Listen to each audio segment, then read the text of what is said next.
Hello everyone, welcome again to IR spectroscopy lecture series. Lecture है हमारा 5th। इस lecture series में हमने बहुत सारी चीज़ें ऑलरेडी पढ़ ली हैं और मेरी बिल्कुल मतलब हाईएस्ट ट्राई रहेगी कि इस लेक्चर में सारा खत्म हो जाए, क्योंकि ज़्यादा काम बचा नहीं है। ठीक है, लास्ट वाले लेक्चर में मैंने कुछ क्वेश्चंस दिए थे आपको। वैसे मुझे वो क्वेश्चंस तो याद नहीं है, लेकिन मैं थोड़ा सा रिकॉल करने की कोशिश करती हूँ कि एक तो क्वेश्चन आई थिंक मैंने आपको दिया था कि ये कार्बोक्सिलिक एसिड है, इसके ऊपर यहाँ पे CH3 लगा है। ठीक है, एक ये कार्बोक्सिलिक एसिड है जिसके ऊपर कुछ भी नहीं लगा है मान लीजिए, और ये कार्बोक्सिलिक एसिड है जिसके ऊपर मान लीजिए Cl लगा है। एक ये कार्बोक्सिलिक एसिड है जिसके ऊपर जो है आपका OH लगा है।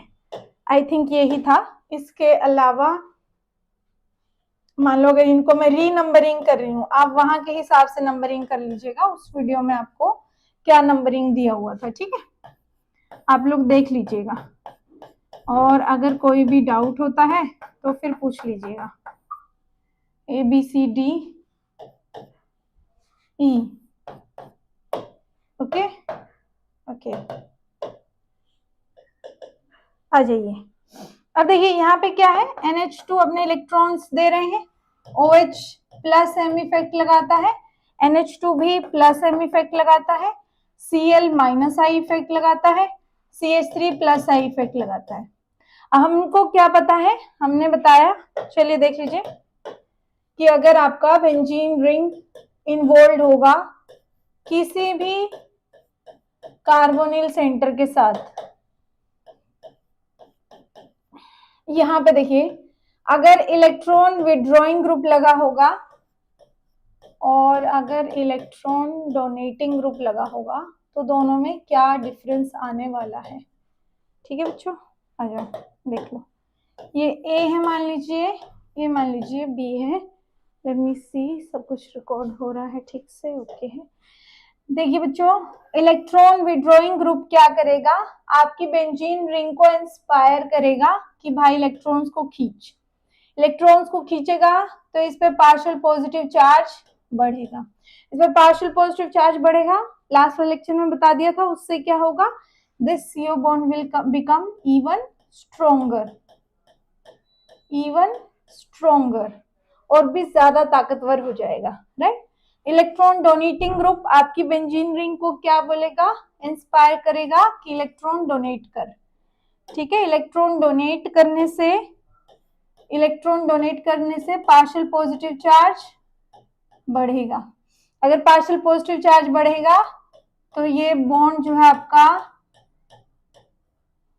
स्ट्रॉन्गर लिख दिया, ओह सॉरी, ओहो माय गॉड, सॉरी बच्चों, मेरा ध्यान शायद इधर उधर हो गया।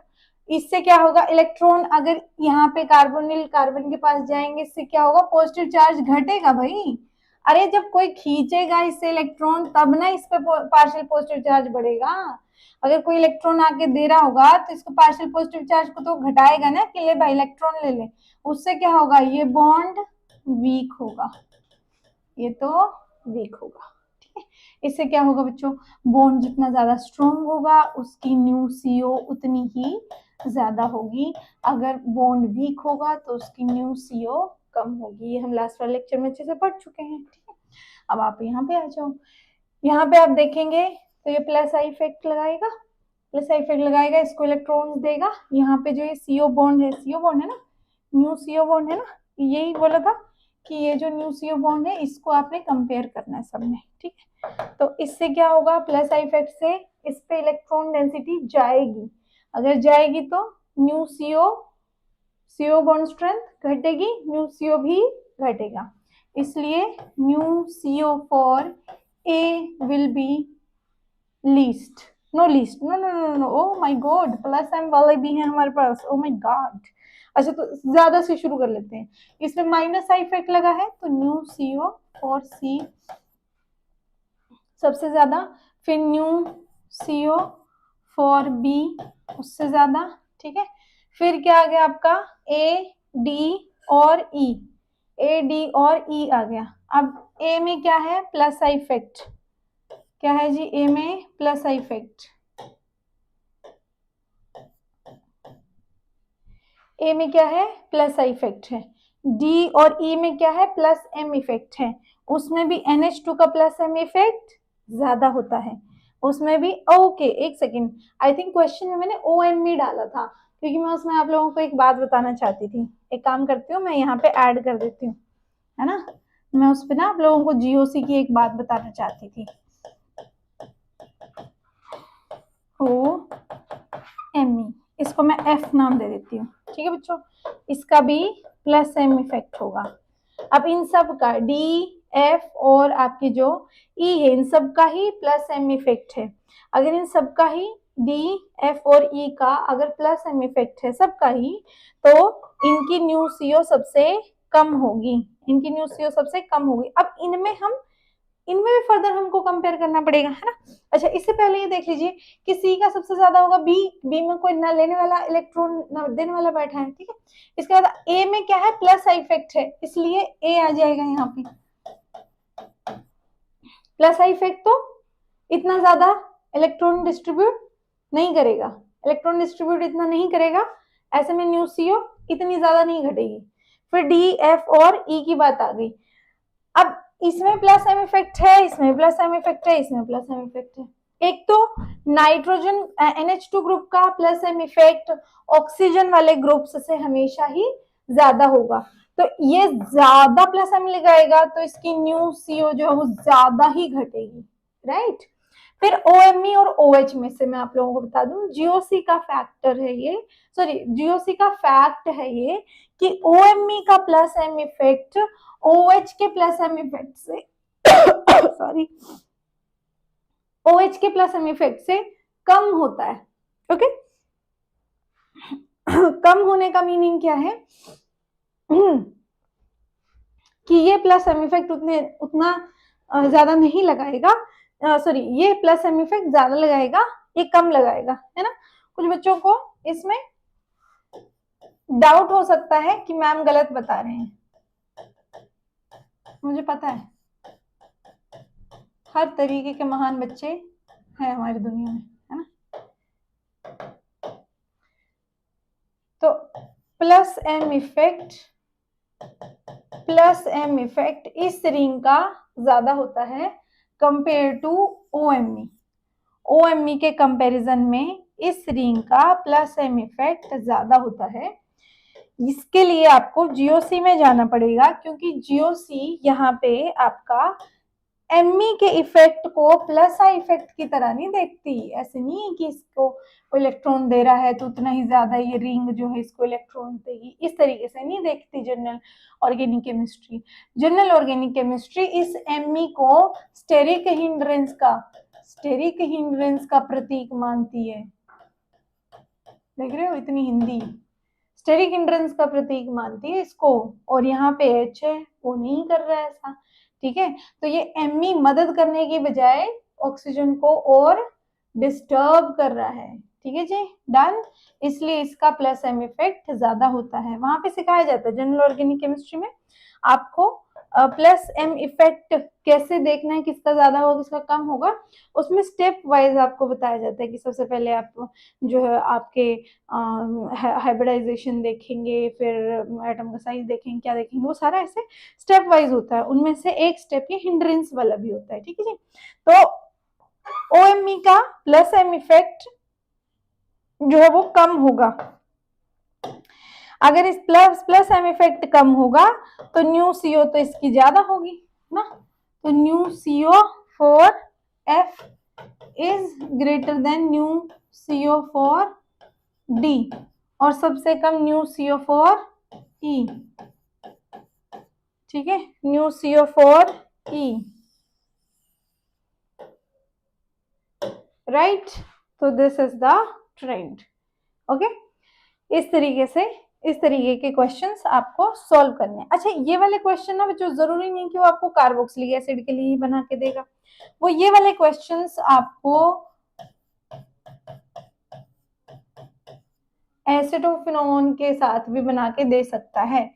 यहाँ पे कोई R ग्रुप लगा देगा, पैरा पोजीशन पे भी लगा सकता है और मेटा पोजीशन पे भी, कहीं पे भी लगा सकता है।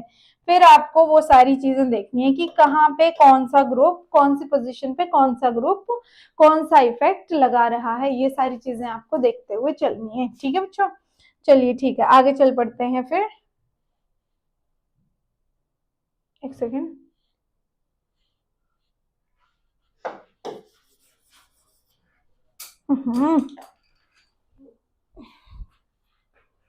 आगे चलते हैं, फिर आगे चलते हैं। अच्छा, एक और क्वेश्चन दिया था। हाँ, सारे क्वेश्चन याद आ रहे हैं मुझे धीरे धीरे। एक ये क्वेश्चन भी दिया था ना, ये इंपॉर्टेंट क्वेश्चन है बच्चों, ये इंपॉर्टेंट क्वेश्चन था, बहुत सुंदर क्वेश्चन था और बहुत अच्छे अच्छे कॉम्पिटिटिव एग्जाम्स में पूछा जाने वाला क्वेश्चन था ये। एक तो ये लगाया था, आई थिंक ए तो ये बनाया था मैंने। आप लोग एक बार अपने, आप लोगों ने अगर कॉपी में बनाया होगा ना उस क्वेश्चन को, तो उसके अकॉर्डिंग नंबरिंग देख लेना। ठीक है, उसके अकॉर्डिंग नंबरिंग देख लेना। मैं नंबरिंग हो सकता है चेंज कर रही हूँ। ये हो गया सी, न्यू सीओ कंपेयर करना था। अब यहाँ पे तो इस डबल बॉन्ड का और ये वाले कार्बोनिल सेंटर का कोई आपस में रिश्ता ही नहीं है, लेकिन यहाँ पे अगर आप देखेंगे तो ये ऑक्सीजन जो है वो इसके साथ रेजोनेंस में है। यहाँ पे देखेंगे तो ये डबल बॉन्ड इसके साथ ऐसे रेजोनेंस में है ना।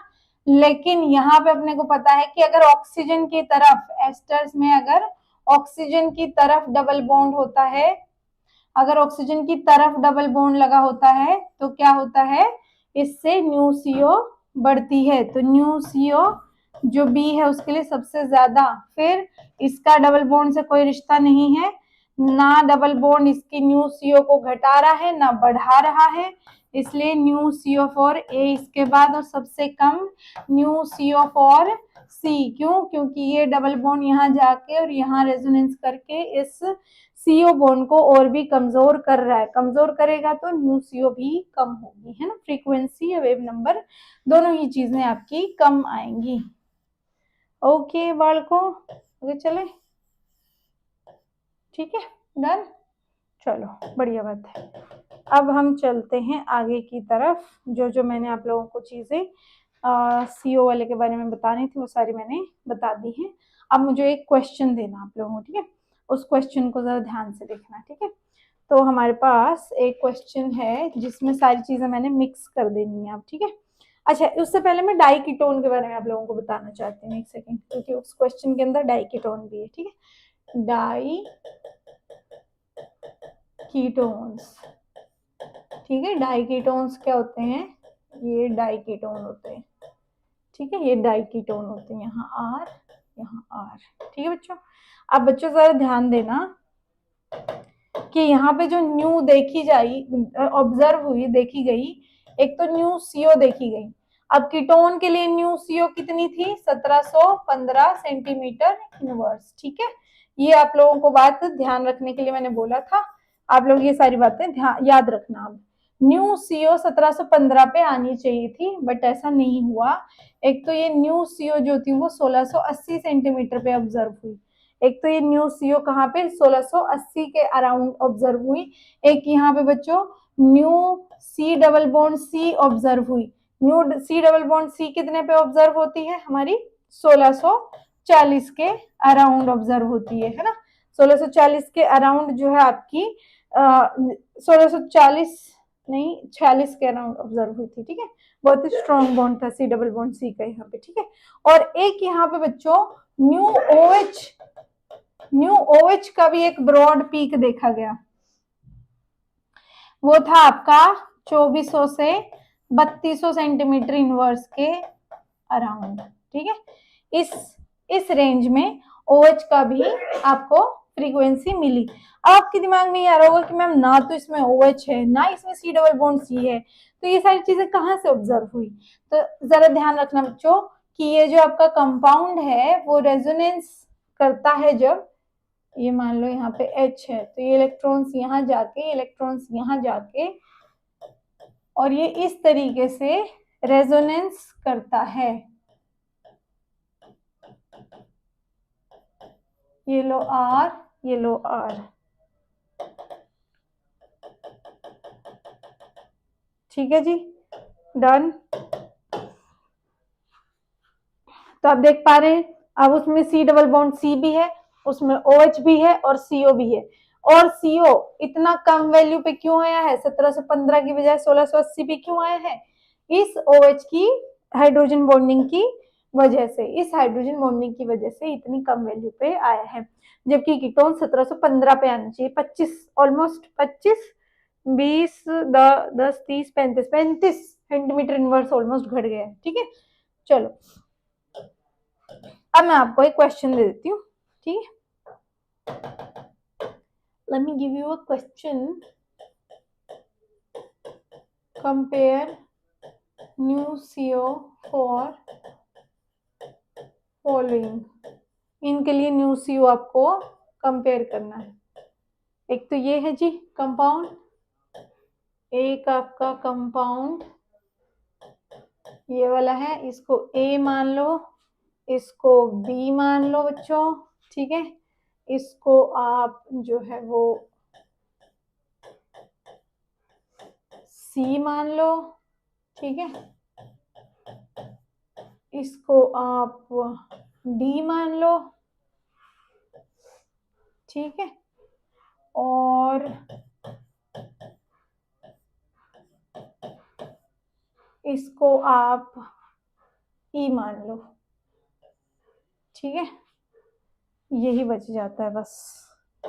अब आ जाओ कंपेयर करना। अब सबसे पहले तो आप देख पा रहे होंगे E को, एक तो वो एस्टर है, बाकी सारे कीटोन है वो एस्टर है ना। एक तो वो एस्टर है, ऊपर से इसकी ऑक्सीजन यहाँ फिनाइल के साथ बिजी होगी रेजोनेंस करने में, होगी कि नहीं होगी?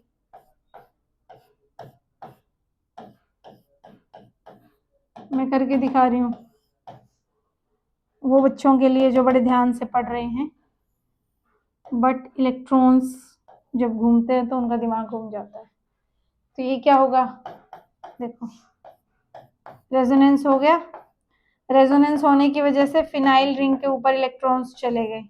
अच्छा, कुछ बच्चों को ना ये भी कंफ्यूजन होती है कि कहीं पे तो फिनाइल रिंग इलेक्ट्रॉन्स दे रही है कि कहीं पे फिनाइल रिंग इलेक्ट्रॉन्स ले रही है। ये कैसे डिसाइड होगा? ये डिसाइड होगा फिनाइल रिंग के पड़ोसी पे डिपेंड करेगा। अगर पड़ोसी का ज्यादा मन है कि वो इलेक्ट्रॉन्स दे तो फिनाइल रिंग बोलेगी दे दो, और अगर साइड वाला एटम, पड़ोसी एटम बोले कि ना ना इलेक्ट्रॉन्स मुझे दे, तू बोलेगी ठीक है ले लो, कोई दिक्कत नहीं है उसको। बहुत मतलब एडजस्टिंग टाइप की जो है वो इंसान है हमारी बेंजीन रिंग। ठीक है, अब अगर ऐसे एडजस्ट करेगी तो फिर ठीक है करती रहे, ये इलेक्ट्रॉन्स यहाँ ये यहाँ। ऑक्सीजन पे क्या आ गया, पॉजिटिव चार्ज, तो इस कार्बन पे पार्शियल पॉजिटिव चार्ज बढ़ाएगा ना ये। ऑक्सीजन पे पॉजिटिव चार्ज आएगा तो ये इलेक्ट्रॉन्स कहाँ से खींचेगा, अब CO बॉन्ड से तो खींचेगा। ऐसे में कार्बन पे पार्शियल पॉजिटिव चार्ज बढ़ेगा। अगर इस carbon positive partial positive charge बढ़ेगा तो ये वाला बॉन्ड कैसा हो जाएगा, और छोटा हो जाएगा, स्ट्रॉन्ग हो जाएगा, है ना, छोटा हो जाएगा और स्ट्रॉन्ग हो जाएगा। ठीक है, ओके डन। इसकी वजह से ये जो CO बॉन्ड है वो स्ट्रॉन्ग होने की वजह से न्यू CO और भी बढ़ जाएगा। एक तो एस्टर है ये, पहले इसके लिए वैल्यू ज्यादा होगी, ऊपर से साइड में फिनाइल रिंग इसके CO बॉन्ड को और भी स्ट्रॉन्ग करेगी, तो nu CO for E compound है सबसे ज्यादा। ठीक है, फिर बाकियों की तरफ चलते हैं अब। ठीक है, पहली बात तो ये नॉर्मल कीटोन है, ये साइक्लिक कीटोन है। ये नॉर्मल कीटोन है, साइक्लिक कीटोन है, ये डाई कीटोन है, और ये आपका अलाइलिक कीटोन है। ठीक है, अब आप ये देखेंगे कि डेफिनेटली सिंपल कीटोन और अलाइलिक कीटोन में अलाइलिक कीटोन की जो न्यू CO होती है वो कम होती है ड्यू टू दिस रेजोनेंस, है ना। और ऐसे ही डाइकीटोन की भी है, ऐसे ही डाइकीटोन की भी है। डाइकीटोन की कहाँ 1680, ये जो है आपका 1635 होता, सॉरी 1735 होता है एस्टर नॉर्मली, है ना। 1735 सेंटीमीटर इनवर्स होता है। फिनाइल रिंग के आ जाने से रेजोनेंस की वजह से लगभग 40% ज्यादा बढ़ता होता है, तो ये 1770 से 75 सेंटीमीटर इनवर्स तक चला जाता है। ठीक है, ये आपका नॉर्मल कीटोन जो है वो 1715 सेंटीमीटर इनवर्स पे आता है। बट साइक्लिक कीटोन बताया था आप लोगों को ज्यादा, साइक्लिक कीटोन में क्या हो जाएगा, यहाँ पे एस कैरेक्टर बढ़ जाता है आपके रिंग के अंदर, उसकी वजह से इसकी न्यू सीओ बढ़ जाती है। इसकी न्यू सीओ बच्चों, इसकी जो न्यू सी होती है वो 1730 से 50 तक चली जाती है। ठीक है, 1730 से 1750 सेंटीमीटर इनवर्स तक चली जाती है। ठीक है, ये काफी स्ट्रॉन्ग होता है। ठीक है, तो इसलिए न्यू CO4B इसके बाद आ जाएगा।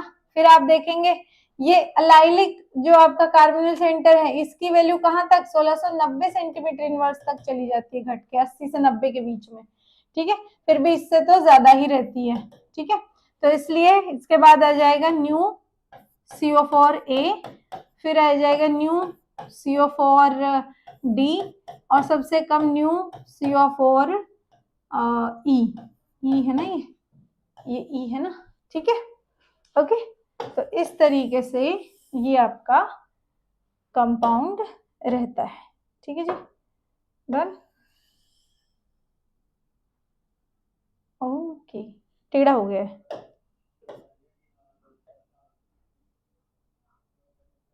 लो, हम इसको भी टेढ़ा लगा देंगे। हाँ, ओके, डन। चलो आगे चलते हैं। ये तो था जी एक आपका क्वेश्चन। अब आगे आ रहे हैं steric inhibition resonance, inhibited resonance. ठीक है, स्टेरिकली इनहिबिटेड रेजोनेंस इसको बुलाते होते हैं। ठीक है, अच्छा इससे पहले मैं हेलोजन्स का भी इफेक्ट बता देती हूँ। Effect of presence of halogens. ठीक है, मान लो ये आपका कोई CO ग्रुप है, इसमें आपने फ्लोरीन लगाया, क्लोरीन लगाया, ब्रोमीन एंड आयोडीन। ठीक है, बस नाम दे दो 1 2 3 4। ठीक है, अब आपको क्या पता है, ये इलेक्ट्रॉन्स खींचेगा, ये भी खींचेगा, ये भी खींचेगा, ये तो ना के बराबर खींचता होता है। ठीक है, जितना ज्यादा इलेक्ट्रॉन अपनी तरफ खींचेगा, पार्शियल पॉजिटिव चार्ज कार्बन पे बढ़ेगा, जिसकी वजह से ये बॉन्ड और भी ज्यादा स्ट्रॉन्ग होगा। इसलिए new CO4A would be greater new CO4B, फिर new CO4C and then new CO4D सबसे कम होगा। ठीक है जी, डन। ये फैक्टर काम करता है। Okay, done, this is how it works. चलो, हेलोजन के लिए भी हो गया हमारा। Sterically inhibited resonance effect, SIR effect भी इसको बुलाते हैं। ठीक है बच्चों, ये पढ़ेंगे। आ जाओ, कहता है मान लो ये आपकी बेंजीन रिंग है, यहाँ पे आपका कोई कार्बोनिल सेंटर लगा हुआ है और यहाँ पे कोई G ग्रुप लगा है। ऑर्थो पोजीशन पे, ऑर्थो इफेक्ट भी बुला सकते हो आप इसको, ऑर्थो पोजीशन की बात हो रही है सिर्फ। ठीक है, नाउ क्या होता है कि ये G ग्रुप चाहे जैसा भी है, इट डजंट मैटर। ठीक है, लेकिन जब ये G ग्रुप आपके ये कार्बोनिल सेंटर वाले ग्रुप के साइड में बैठा है, जब इसके साइड में बैठा है, तो ये G ग्रुप जो है वो, इस G ग्रुप का जो नेचर है वो आपके ये CO को अफेक्ट करेगा। कैसे अफेक्ट करेगा? This G group, if a small group, sorry ऐसा करते हैं, लार्ज ग्रुप लिखते हैं, इफ अ लार्ज ग्रुप, अगर ये G ग्रुप लार्ज ग्रुप होता है।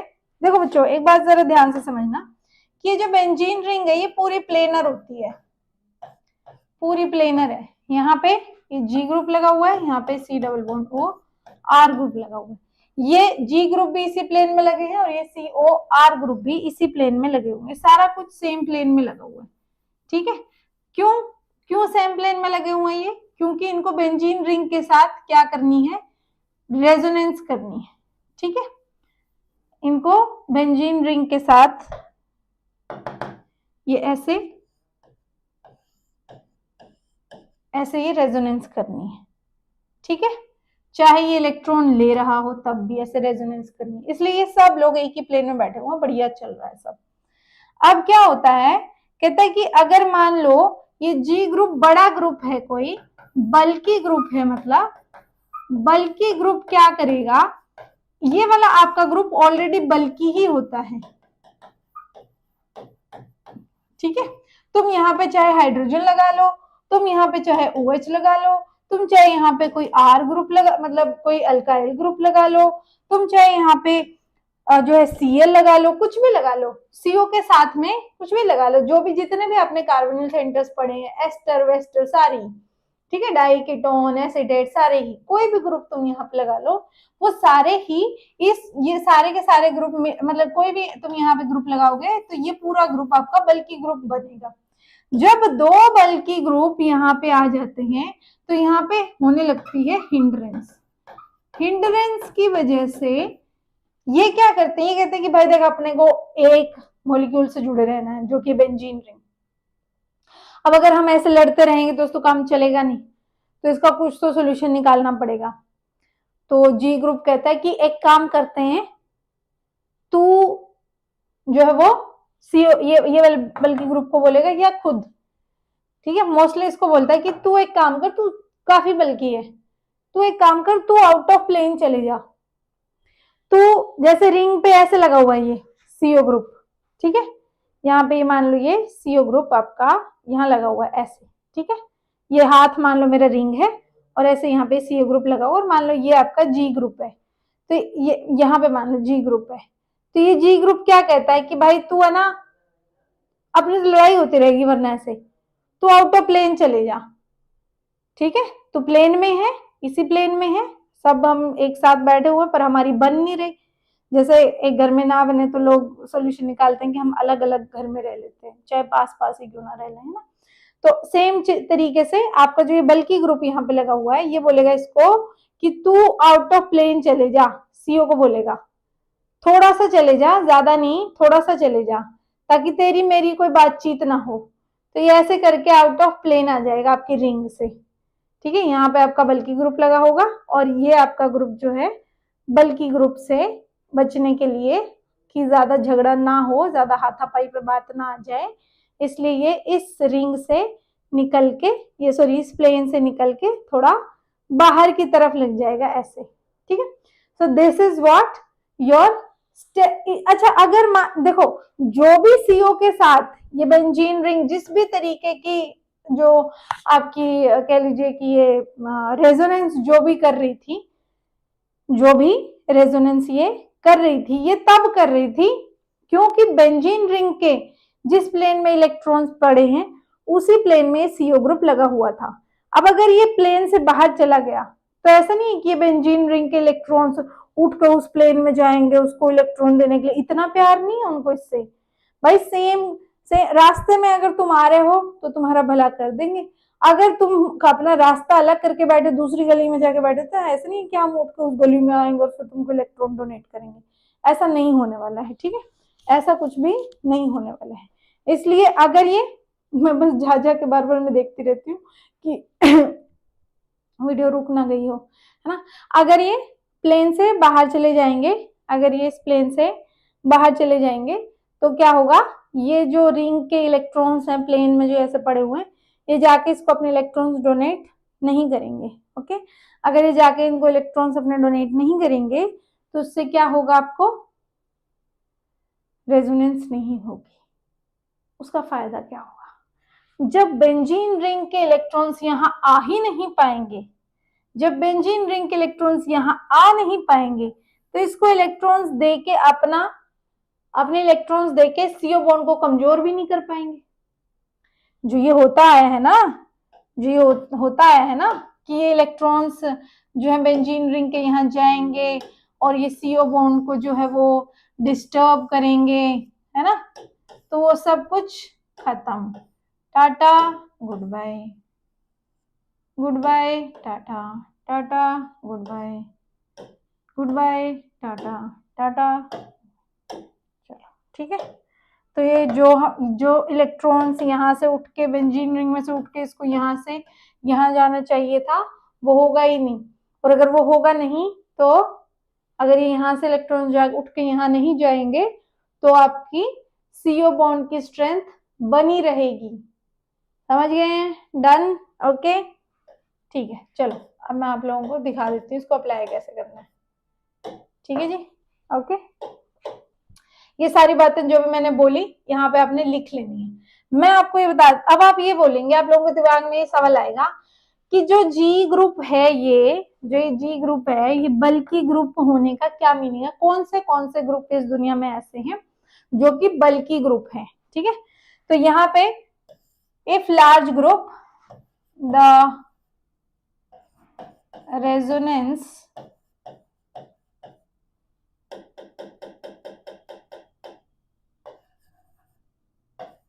the carbonyl group will be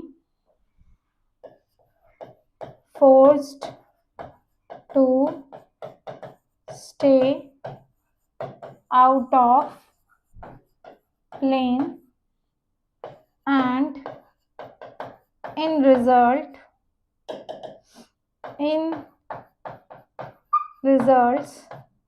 result में क्या होगा?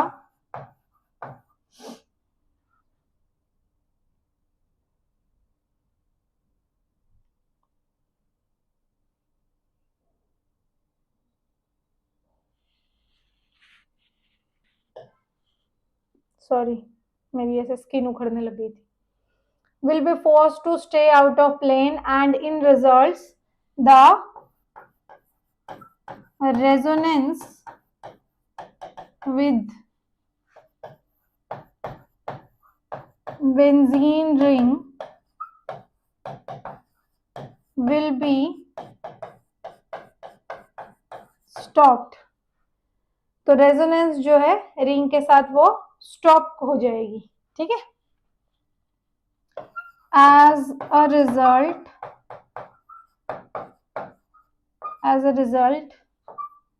the CO bond will be strengthened, और भी ज्यादा स्ट्रॉन्ग हो जाएगा, और उसकी वजह से क्या होगा? New CO will be higher than expected। जितना आपने एक्सपेक्ट किया होगा उससे ज्यादा हाई होगी। ठीक है बच्चों, चलो जैसे कि अगर मैं आपको अच्छा स्मॉल ग्रुप बता देती हूँ। हाँ, मैं क्या बोल रही थी, यहाँ पे लार्ज ग्रुप तो बहुत सारे होते हैं, तो सारे लार्ज ग्रुप याद करने की बजाय इट वुड बी बेटर कि हम स्मॉल ग्रुप्स याद करें।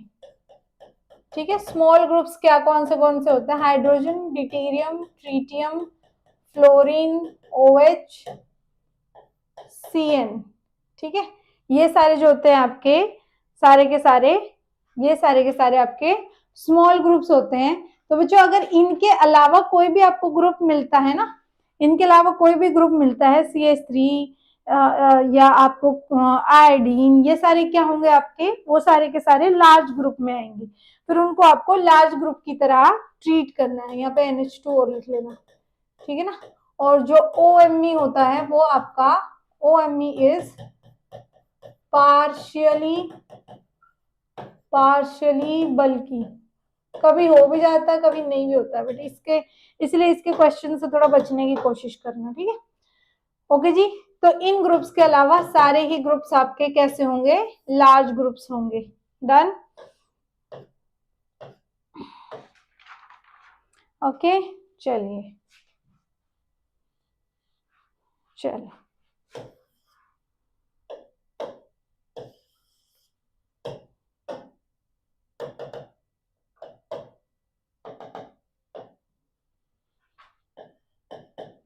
क्वेश्चन लिख दूं, है ना, एक क्वेश्चन लिख दूं।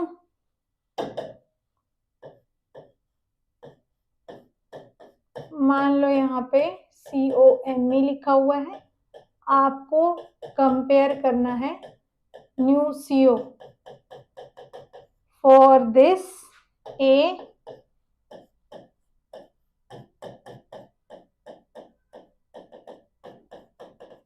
B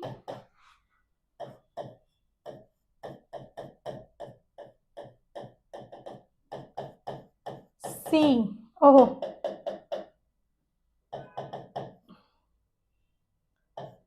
C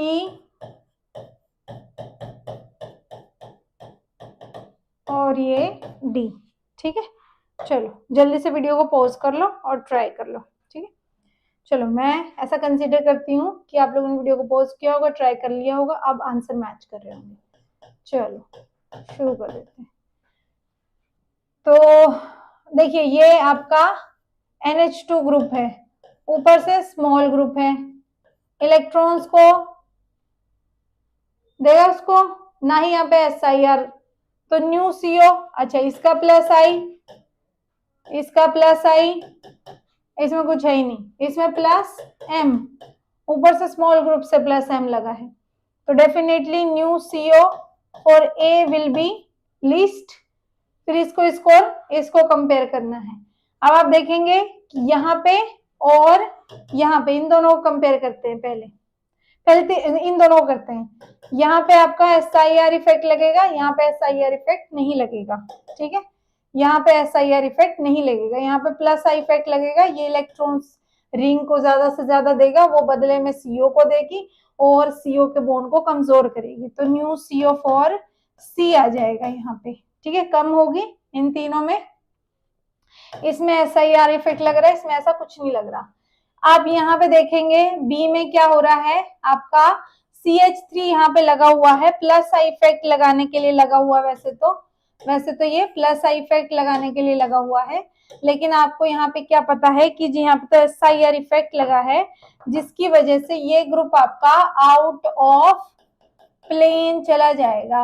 अगर ये आउट ऑफ प्लेन चला जाएगा तो बेंजीन रिंग की वजह से होने वाला कोई भी प्लस आर इफेक्ट नहीं लग पाएगा इस पे, लेकिन यहाँ पे ऐसा नहीं है। यहाँ पे बेंजीन रिंग अपना इफेक्ट जरूर लगाएगी, थोड़ा बहुत लगाए चाहे, है ना।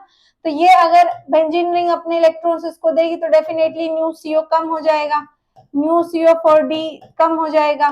फिर आप B पे आइए, फिर आप B पर आ जाइए,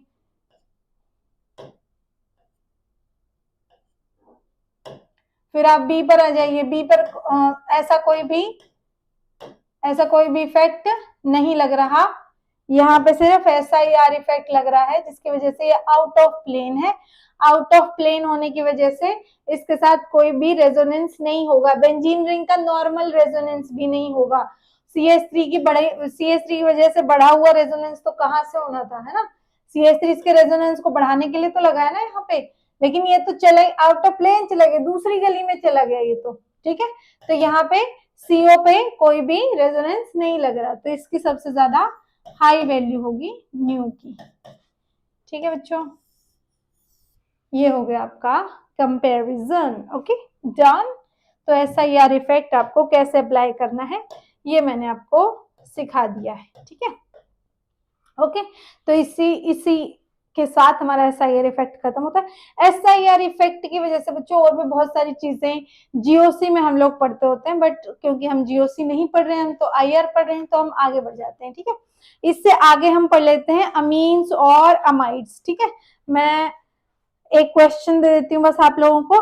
ठीक है, और उसके बाद हम अमीन्स और अमाइड्स पे चलेंगे। ठीक है, तो ये आपका क्वेश्चन है, बट मैं ये आप लोगों को खुद सॉल्व करवाऊंगी, क्योंकि आप लोगों से ये सॉल्व होना थोड़ा मुश्किल हो जाएगा। ठीक है, फर्स्ट, सेकंड और आपका ये थर्ड। ठीक है, कंपेयर न्यू CO। ठीक है, न्यू CO को कंपेयर करना है। यहाँ पे सॉल्यूशन लिखते हैं, आ जाओ, मैं देख लूं सब कुछ ठीक से रिकॉर्ड हो रहा है। हाँ, तो न्यू CO यहाँ पे आपको कंपेयर करना है। तो आपको पता है आप ये इलेक्ट्रॉन्स यहाँ देंगे, यहाँ देंगे। ये आपका नॉर्मल कीटोन है, 1715 के अराउंड आना चाहिए, है ना। ये आपका 1680 के अराउंड, 90 के अराउंड आना चाहिए, 1690 सेंटीमीटर इनवर्स के अराउंड, 1680 से 90 के बीच में रहेगा। अब बात आएगी यहाँ पे, ये तो पता चल रहा है। अब बात आएगी यहाँ पे, ठीक है। तो ध्यान रखना बच्चों कि ये जो आपकी 3 मेंबर्ड रिंग होती है, ठीक है, जो ये आपकी साइक्लोप्रोपेन रिंग होती है, इसका बहुत ज्यादा प्लस आई इफेक्ट होता है, बहुत ज्यादा होता है, अल्कीन से भी ज्यादा होता है। इसका प्लस आई इफेक्ट क्यों होता है? क्योंकि यहाँ पे स्टेरिक हिंड्रेंस होने की वजह से ये फटाक से ऐसे जो है वो खुलने की कोशिश करती है कि बस मुझे मौका मिल जाए, और ये इलेक्ट्रॉन्स यहाँ भेजने की कोशिश करेगी, ठीक है। तो ये इस तरीके से आपका इलेक्ट्रॉन्स को रेजोनेट करवाती है, इस तरीके से इलेक्ट्रॉन्स को रेजोनेट करवाने की कोशिश करती होती है, इस तरीके से, ठीक है। तो आपकी जो ये साइक्लोप्रोपेन रिंग होती है, इसका प्लस आई इफेक्ट बहुत ही ज्यादा होता है बच्चों, बहुत अच्छा खासा प्लस आई इफेक्ट होता है। उसकी वजह से न्यू CO बहुत ज्यादा कम हो जाएगी, अल्कीन से भी ज्यादा प्लस आई इफेक्ट इसका माना जाता है। तो nu CO for third will second will be least, then new CO for first, then new CO for third. कुछ बच्चे ऐसा बोल सकते हैं कि साइक्लोप्रोपेन रिंग यहाँ पे लगी हुई थी, इसलिए इस कार्बन में S कैरेक्टर बढ़ जाएगा, इसकी वजह से इलेक्ट्रॉन खींचेगा और न्यू CO जो है वो बढ़ेगा। बट यहाँ पे ऐसा नहीं होता है, जो साइक्लोप्रोपेन रिंग होती है उसका बहुत ज्यादा हाई प्लस आई इफेक्ट होता है। ये आपको GOC में पढ़ाया गया होगा, ठीक है, ये पढ़ाया जाता है GOC में। Okay done. ओके, सुंदर क्वेश्चन है ये, बहुत ज्यादा, बहुत ही उम्दा किस्म का क्वेश्चन है, ठीक है जी, डन। एक मैं आप लोगों को बता देती हूँ कि अगर मान लो यहाँ से क्वेश्चन कभी आ जाए कि एक तो CO ऐसे लगा हुआ है और इसके साइड में यहाँ पे कोई भी हेलोजन लगा देगा। एक तो एक्सियल पोजीशन पे, ये स्टीरियो केमिस्ट्री में मैंने आप लोगों को पढ़ाया है कि एक्सियल पोजीशन क्या होती है और इक्वेटोरियल पोजीशन क्या होती है, और आप लोगों को इतना इनफ पढ़ाया है कि फ्यूचर में कोई भी आपसे एक्सियल इक्वेटोरियल के बारे में पूछे तो आप लोगों को आए। ये स्टीरियो केमिस्ट्री की लास्ट क्लास में अच्छे से बताएगा। This is your axial position, this is your equatorial position. तो कहता है कि क्या होता है कि न्यू CO अगर आपको कंपेयर करवाने लग जाए ऐसे दो हेलोजन्स को देके, तो हमेशा ध्यान रखना है कि जब आपका हेलोजन इक्वेटोरियल पोजीशन पे होता है ना, तो इसके ये लोन पेयर्स और इसके लोन पेयर्स में यहाँ पे स्टेरिक हिंड्रेंस होने लग जाती है। यहाँ पे steric hindrance, lone pair hindrance लगा लो, स्टेरिक हिंड्रेंस होने लग जाती है, ठीक है। जिसकी वजह से ऑक्सीजन क्या कहता है कि भाई मेरा तो दिमाग खराब हो गया, मैं क्या करूं इस स्टेरिक हिंड्रेंस से बचने के लिए। बोलता है कि मैं इस लोन पेयर को उठा के यहाँ पे अपने ही कार्बन को डोनेट कर दूंगा, और ये बॉन्ड को जो है वो थोड़ा सा वीक करने लग जाता है, यहाँ पे बॉन्ड फॉर्म करने लग जाता है। इससे क्या होगा बच्चों, C बॉन्ड से अपने को क्या लेना है, लेकिन आप देख सकते हो कि यहाँ पे जो आपका CO बॉन्ड है वो पार्शियली ट्रिपल बॉन्ड होने लग जाता है, पार्शियली ट्रिपल बॉन्ड होने की वजह से क्या होता है भाई, पार्शियली ट्रिपल बॉन्ड होने लग जाता है, ठीक है जी। और ये आपका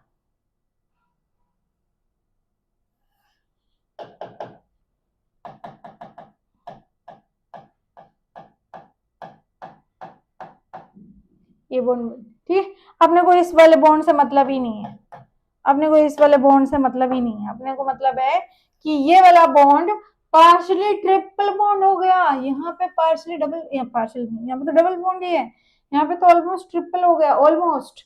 उसकी वजह से न्यू CO क्या होगा भाई, बढ़ जाएगा। तो अगर आपको ऐसा कुछ कंपैरिजन दे फ्यूचर में, तो ये भी मैंने आपको बता दिया, new CO for B will be greater than nu CO for A। जो कुछ भी मैंने ये रीजन आपको बताया है कि ये इलेक्ट्रॉन्स पार्शियली ट्रिपल बॉन्ड बनाने लग जाते हैं, ये सारी बातें आपने अपने नोट्स में यहाँ पे लिख लेनी है, ताकि बार बार मैं आपको लेक्चर ना देखना पड़े कि ओहो इसका रीजन क्या था, है ना। बार बार थोड़ी तुम ये चीजें देखोगे उठा के, डन। ओके, नेक्स्ट चलते हैं बच्चों अमीन्स की तरफ। पहले अमाइड्स की तरफ चलते हैं, बस खत्म होने वाला है, टॉपिक खत्म करेंगे इस लेक्चर में, ठीक है। अमाइड्स, अमाइड होते क्या हैं भाई? ये होते हैं जी आपके अमाइड। कितने तरीके के हो सकते हैं जी? 3 तरीके के हो सकते हैं। अच्छा तो मैडम कौन से हैं वो? कौन से हैं? दो तो बता देते हैं कौन से हैं वो। ये आपका प्राइमरी अमाइड, सेकेंडरी अमाइड, और ये आपके टर्शरी अमाइड्स।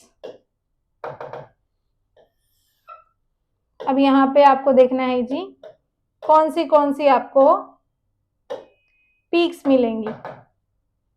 तो पीक मिल जाएगी एक तो CO बॉन्ड की, एक ये NH बॉन्ड की, ठीक है जी। CO बॉन्ड की, एक NH बॉन्ड की। तो यहाँ पे तो न्यू CO लिख देंगे, किस रेंज में आएगा। यहाँ पे न्यू NH बता रही हूँ बच्चों, किस रेंज में आ जाएगा, ठीक है। और यहाँ पे बच्चों एक कंबाइंड बैंड ऑब्जर्व किया गया है। ये कंबाइंड बैंड किससे बनता है जी? ये कंबाइंड बैंड किससे बनता है? तो ये बनता है जी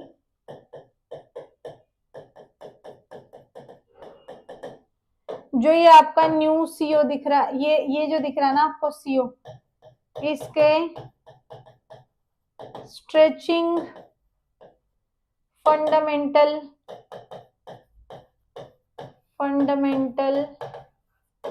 बैंड प्लस NH का बेंडिंग का फंडामेंटल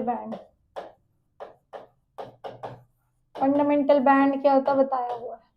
तो ये दोनों जब कंबाइन करते हैं, यहाँ पे तो कंबाइंड बैंड देते हैं। और ये बैंड जो होता है बच्चों वो ब्रॉड होता है, ध्यान रखिएगा बच्चों, ठीक है। ये बैंड जो होता है वो ब्रॉड होता है।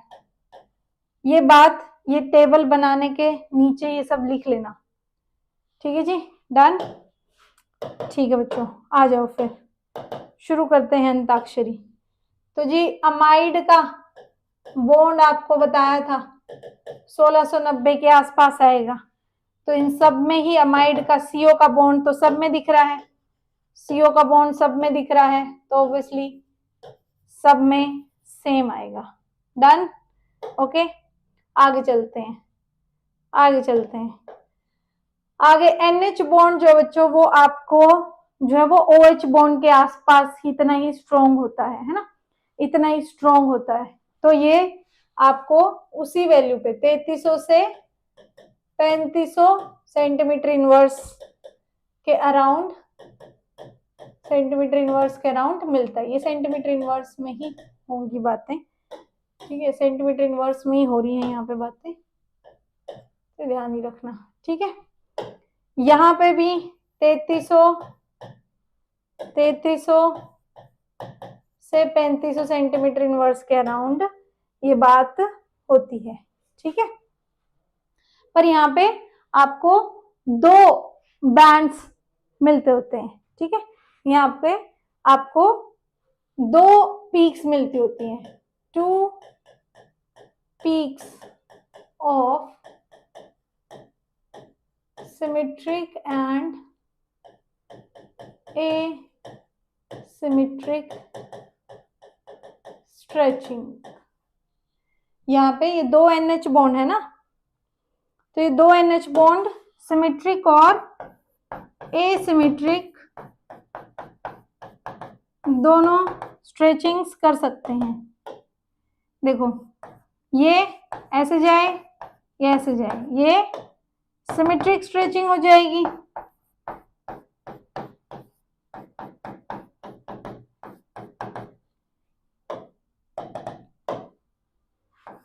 ये ऐसे गया तो ये एसिमेट्रिक हो जाएगी, ठीक है। तो ये वाली या ये वाली, इन दोनों में से कोई भी एक, और एक इसके नाम का, दो बैंड्स मिलते हैं। लेकिन यहाँ पे आपका सिर्फ only one peak, only one peak is observed, सिर्फ एक ही पीक ऑब्जर्व होती है। क्यों? क्योंकि वहां पे NH एक ही बॉन्ड है। जब NH बॉन्ड एक ही रहेगा तो वो दो पीक देगा कैसे NH की? यहाँ पे तो ये एक ही बॉन्ड रह गया ना, ये चाहे आपका स्ट्रेच करे चाहे कंप्रेस करे तो एक ही तो बैंड आएगा। यहाँ पे NH बॉन्ड है ही नहीं, नो पीक। कंबाइंड बैंड में आ जाते हैं, ये आपका CO और NH के जो बेंडिंग्स के फंडामेंटल बैंड होंगे वो आपस में कंबाइन करके बच्चों 1620 सेंटीमीटर इनवर्स पे वैल्यू देंगे। इसके केस में भी यहीं पे वैल्यू देंगे। यहाँ पे जब NH बॉन्ड ही नहीं है, यहाँ पे जब आपका NH बॉन्ड ही नहीं है तो इसके स्ट्रेचिंग फंडामेंटल बैंड के साथ कैसे ओवरलैप करेगा? करेगा ही नहीं। जब है ही नहीं तो नो पीक, नो पीक। ठीक है बच्चों, this was all about amides. अब आ रहे हैं अमीन्स पे। अब आ रहे हैं हम अमीन्स पर। अमीन्स भी आपके कितने तरीके के हैं जी? 3 तरीके के हैं अमीन्स, जैसे कि ये प्राइमरी अमीन, ओहो CO लिख दिया साथ में, ये आपका प्राइमरी अमीन, ये आपका सेकेंडरी अमीन, ये आपका टर्चरी अमीन।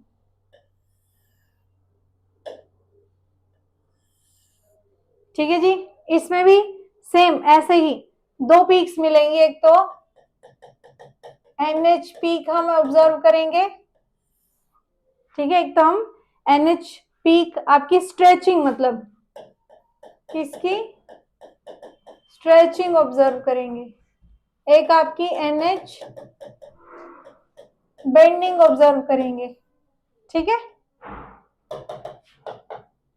तो यहाँ पे आपका सेम जो 3300 से 3500 में उसमें था, 3300 से 3500 सेंटीमीटर इनवर्स में 2 पीक्स, सेम बच्चों। ये तो NH स्ट्रेचिंग है ना, सेम, ठीक है।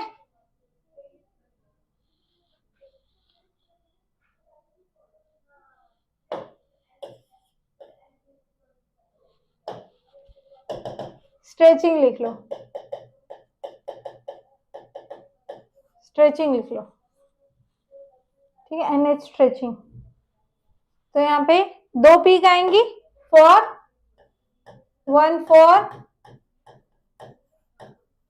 symmetrical and the other for asymmetrical, other for asymmetrical।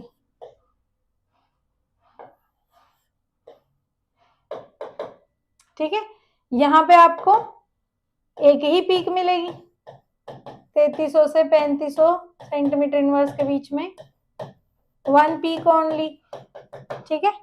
यहाँ पे आपको नो पीक, जब NH बॉन्ड ही नहीं है तो कहेगी। अच्छा, अब आ जाओ NH बेंडिंग पे। सेम 1620 सेंटीमीटर इनवर्स पे आपको NH बेंडिंग मिलेगी। इसमें भी मिलेगी, इसमें नहीं मिलेगी।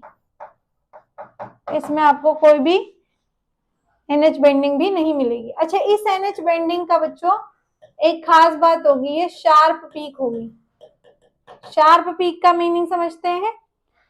यहाँ पे तो NH की बेंडिंग के साथ CO की स्ट्रेचिंग का फंडामेंटल बैंड ओवरलैप कर गया था, इसलिए ये ब्रॉड बैंड बन गया था।